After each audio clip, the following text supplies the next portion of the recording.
Hello, this video is going to be for my Saggies. This is going to be a essential keys reading.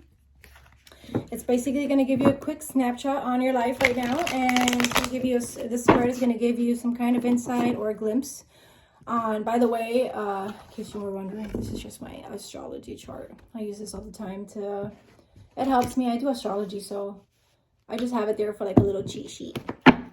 I mean, it doesn't have any tarot info, but it has stuff about your signs and your elements, which is really useful for what I'm doing right now. But yeah, going back to essential keys. So again, this is going to be just a quick snapshot on your life, and this is going to be able to provide a glimpse on the past, present, and future. And also on that, and this is also going to help you focus on what abilities you have and passions in regards to your past, present, and future. So it's only going to be 5 cards, guys.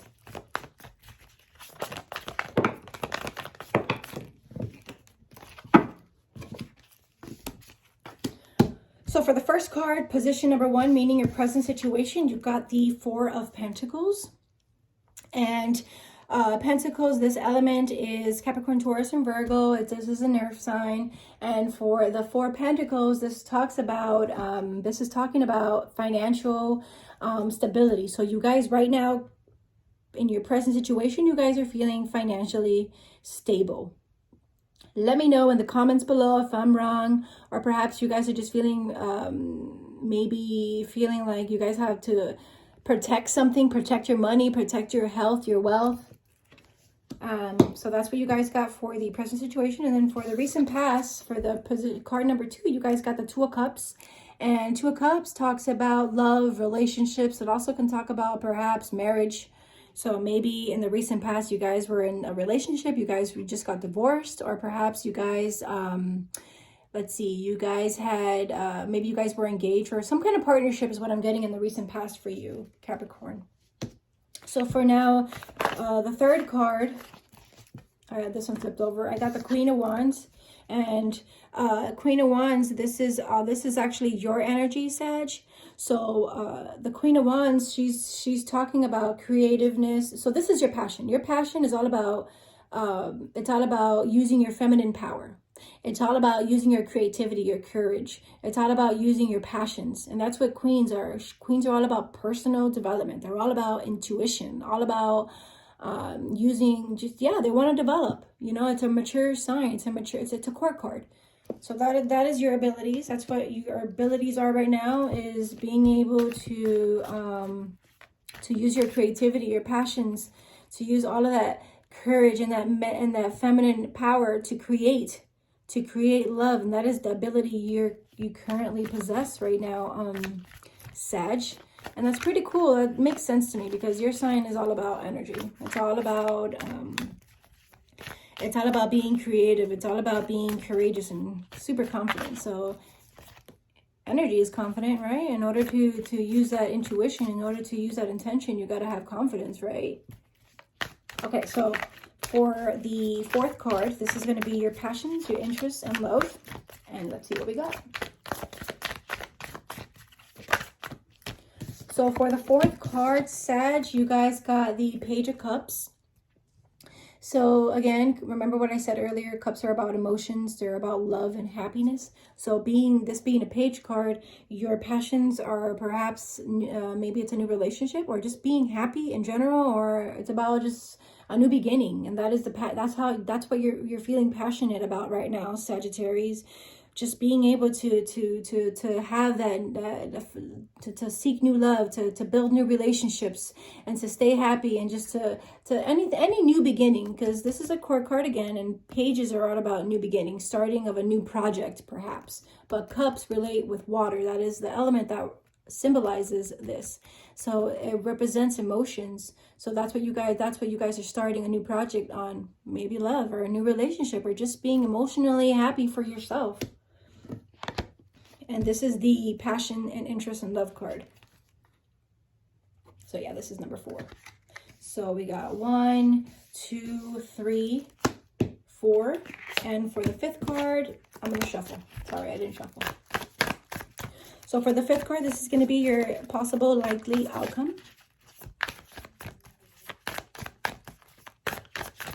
Let's see what we have for Aquarius. Ooh.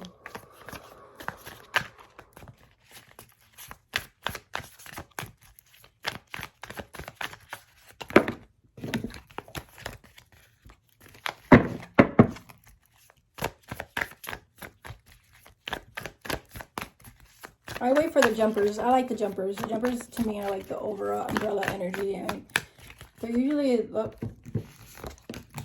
these are the ones I wanted to come out. Oh, there's another one. Maybe these are the ones that fell out earlier and they're just like, oh, no, you got to read us. Okay, so you did get 3 cards for your likely outcome. So I'll explain now in a second. So for your let's start with the ace.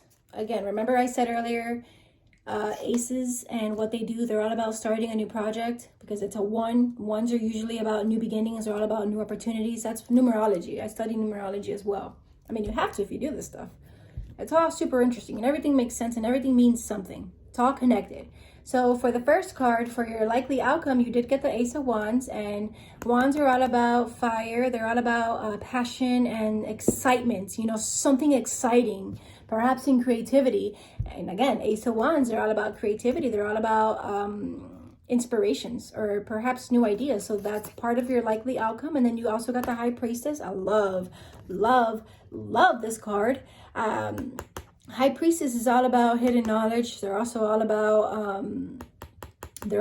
you know, themselves, their inner world. They're all about wisdom and, you know, their spirituality. So that's going to be your likely outcome. And then following that card, you got the Queen of Swords. Nice. More personal development for you, my Saggy. So Queen of Swords, remember swords, they're mental. Everything revolves around the thought, you know, that communication, that, you know, truth. Because again, swords are all about mental energy. They're all about being centered on the mind. They're all about that attitude. So you got the Queen of Swords. So your likely outcome, it's going to be about becoming thicker minded, becoming analytical, and being able to put things into logic, being able to use that intelligence of yours. Wow, Sag, that's a pretty good outcome. That's a pretty good outcome to have, guys. And now I'm going to use a lesson card. And this lesson card is going to basically let you know perhaps what you're facing today even.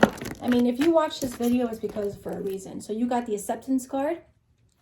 I'm learning to accept the new things that I cannot change. So this is in regards to your likely outcome. You also got the self-esteem. I possess gifts of the soul that benefit me and others, which is true. Remember your abilities. You got the abilities. You got the ability of the Page of Cups, meaning the Page of Cups, meaning a new love and new relationships and in happiness and that emotional beginning. So self-esteem makes sense. Acceptance makes sense. Regret says, I know that I cannot change the past. So for the past card, you guys got the the Two of Cups. So perhaps in the past, you guys had a loss in relationships, or perhaps had a loss in marriage or engagement, or maybe you were engaged and it didn't work out, which is fine. Trust me, that's not a bad thing. And you know, twos are all about partnerships. They're all about balance and making decisions too. So maybe that's in your past. Perhaps in your past you had to make a decision that led to regret, and Spirit is saying you know you cannot change, so don't worry about that. You know that you're learning that you are on the right path and you're here for a reason, and you can't change what you're learning to accept. And I love how all of this resonates, guys. Let me know in the comments below if it does. And then for the last card, you guys got doubt, saying I release the need to know all the answers, and that's going back to the Swords energy. The Swords energy meaning having that attitude, having that belief in something. And sometimes you don't have to tell people, you don't have to try to convince or try to change someone's belief. Fuck it. Fuck that. You don't have to do that. Let them deal with their own life purpose. Let them dear what the heck? I can't even say deal. I'm saying deer. I don't know if you guys are thinking about deers at all, but let me know. But yeah, just basically you need to It's good to speak your truth, but not necessarily all the time. Only when you're asked to, you know? Sometimes, I don't know if you guys ever heard the saying, I just saw 10-10. 10s mean endings. You guys are going to complete something right now, and this is a good thing. So maybe you guys are supposed to listen to my message right now. I don't know if you guys ever heard the saying, sometimes it's good to keep your opinions to yourself, because some people don't want to know your fucking opinion. Some people are just looking to be able to speak to you and not hear any fucking words, not want you to argue or not want to hear your advice. They just want to be able to speak their truth and for you to just acknowledge it and accept it. Because sometimes when you speak your truth to that person, they're just like, no, it doesn't go with what they're saying. And that right there causes, that can cause conflict, and that causes separation. And it's unfortunate that it has to be that way, but you're here for your purpose and only your purpose, and focus on that, Saggy. But yeah, that's all I got for you. So let me know if this resonates. I hope that you guys are having a good start of the year, and I'm sending you guys lots and lots of love. Take care.